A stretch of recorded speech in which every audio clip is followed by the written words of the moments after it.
ఇప్పటికిప్పుడు ఎలక్షన్స్ జరిగితే మళ్ళీ గనక కూటమి అధికారంలోకి వస్తుందా, వైఎస్ఆర్సీపీ వస్తుందా? సార్ ఇప్పటికిప్పుడు ఎలక్షన్స్ జరిగితే ఆబ్వియస్లీ కూటమి ఫేవరబుల్ గా ఉంది. బట్ ఎంత ఫేవరబుల్ గా ఉంది, 163 స్థానాల్లో ఎంత కోల్పోతుంది అనేది పెద్ద డ్యామేజ్. అంటే మీరు హైపోథెటికల్ క్వశ్చన్ కాబట్టి హైపోథెటికల్ ఆన్సర్ ఇస్తాను. సో మేబీ యాక్చువల్ వాళ్ళకున్న పవర్ ప్రకారం మొత్తం వైఎస్ఆర్సీపీ అనేది లేకుండా 170 స్ట్రెంథన్ చేసి అంత మెజారిటీలు ఇచ్చారు, అంత పర్సెంటేజ్ వచ్చింది. మనం వైఎస్ఆర్సీపీకి వచ్చిన 40% మీరు పుష్ చేసి అసలు లేకుండా చేసే స్కోప్ ఇచ్చారు. బట్ మీరు అది స్కోప్ ని తగ్గించుకుంటున్నారు అంటే ఇట్స్ మోర్ డేంజర్ బెల్స్ కదా, ఎంత అనేది పక్కన పెడదాం. ఓకే, అంటే డెఫినెట్ గా కూటమి మళ్ళీ అధికారంలో ఉంటుంది. డెఫినెట్ గా కూటమి మీరు ఎంత నెంబర్ కోల్పోతున్నారు అనేది ఈ రోజు కన్నా మాట్లాడుతున్నారు. ఈ రోజు అనేది 1 year తర్వాత ఫర్ సపోజ్ నేను చెప్పాను ఇందాక రాయలసీమలోనే 10 సీట్లు కోల్పోతుంది ఈ రోజు ఎలక్షన్స్ అంటే.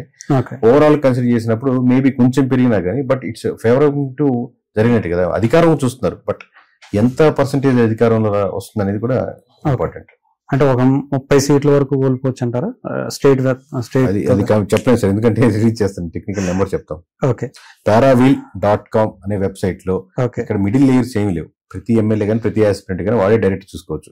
మీరు క్యాబ్ బుక్ చేసుకుంటే మీకోసం డైరెక్ట్ గా, మీరు ఫుడ్ బుక్ చేసుకుంటే మీకోసం డైరెక్ట్, ఇది కూడా బుక్ చేసుకోవాలి. ఇది కూడా తను పర్చేస్ చేసుకుంటే దాంట్లో ఓపెన్ అవుతుంది. ఇప్పుడు ఆల్రెడీ 2 పార్లమెంట్ రిలీజ్ చేసాం, ఈ రోజుకో రేపుకో పొద్దునకో మొత్తం రాయలసీమ రిలీజ్ చేయబోతున్నాం. ఓకే, అంటే దీంట్లో ముఖ్యంగా కూటమికి సంబంధించి ఎవరు లీడ్ కావాలి, ఎవరు లీడ్ ఉండాలని బాగానే చూశారు. వీళ్ళిద్దరూ కలిసి ఉంటుంటే ఇంకా ఎలక్షన్స్ లో, నెక్స్ట్ ఎలక్షన్స్ లో కూడా గెలిచే అవకాశం ఉందని ఏమన్నా ఉందా, లేదంటే వీళ్ళిద్దరు కలిసి ఉన్న లూజ్ అయిపోయేటువంటి పరిస్థితి? దీంట్లో మల్టిపుల్ క్వశ్చన్స్ ఇమిడున్నాయండి. ఆబ్వియస్ గా టీడీపీ ఎవరికి పెట్టాలనుకుంటుంది, ఇమీడియట్ గా లోకేష్ గారిని పెట్టాలనుకుంటారు. లోకేష్ వాళ్ళ సెక్షన్ వాళ్ళ టీం ఏంటంటే దిస్ ద రైట్ టైం అని ఫీల్ అవ్వచ్చు.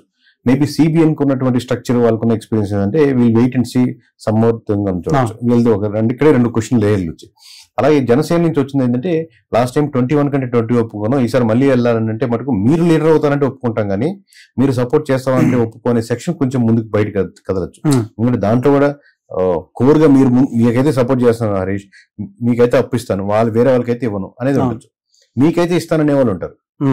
సో ఈ 2 ఓట్ బ్యాంకింగ్ కూడా అంతే, మీరు లీడర్ గా ప్రొజెక్ట్ అవుతారంటే సపోర్ట్ చేస్తాం అనుకునే వాళ్ళు ఉంటారు. ఒకసారి ఓకే, 2 సార్లు మీకు సపోర్ట్ చేయమని. సేమ్ విత్ లోకేష్ గారు, సిబిఎన్ గారు కూడా. సిబిఎన్ అయితే నేను ఓటేస్తాను కానీ లోకేష్ గారు అయితే ఈయన వాళ్ళు ఉంటారు. లోకేష్ బాగా చేస్తున్నాడు కదా, CBN to direct proportion Lokesh గారు అని ఉంటారు.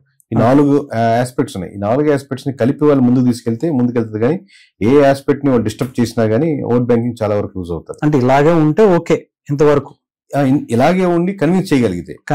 దీంట్లో ఏమాత్రం డిస్టర్బెన్స్ వచ్చి ఇంకో లేయర్ యాడ్ అయినా కానీ వీళ్ళు ఒప్పుకోరు, వాళ్ళు ఒప్పుకోవచ్చు. అంటే ఇప్పుడు ఆల్రెడీ పవన్ కళ్యాణ్ గారు చెప్తున్నారు ఇంకో 15 ఏళ్ళు మీరే ఉండాలి అంటే జనాల్ని ఇప్పటి నుంచే ట్రైన్ చేసుకుంటూ వస్తున్నారు. ఇంకొక పక్క డెఫినెట్ గా పవన్ కళ్యాణ్ గారు సీఎం కావాలని ప్రతి ఒక్కళ్ళు కోరుకుంటారు. జనసేనకు సంబంధించిన 100% మీరు ఒక సర్వే ఒక పర్సంటేజ్ కూడా ఇచ్చారు. అంటే పవన్ కళ్యాణ్ గారు కూటమి జనసేన వాళ్ళు పవన్ కళ్యాణ్ గారిని కోరుకుంటున్నారు, కొంతమంది సిబిఎన్ గారిని కోరుకుంటున్నారు, కొంతమంది లోకేష్ గారిని కోరుకుంటున్నారు. దాంట్లో ఏమన్నా చేంజెస్ వస్తాయా, ఏమన్నా పెరిగే అవకాశం ఉందా? ఇప్పుడు సిబిఎన్ గారు కాకుండా అన్నప్పుడే ఇష్యూ మొత్తం ఓవరాల్ గా. Now presently everyone accepted CBN గారు అయితే ఓకే సిబిఎన్, బట్ సిబిఎన్ కాకుండా అన్నప్పుడు ఈ ఇష్యూస్ డిస్కషన్స్ వస్తాయి.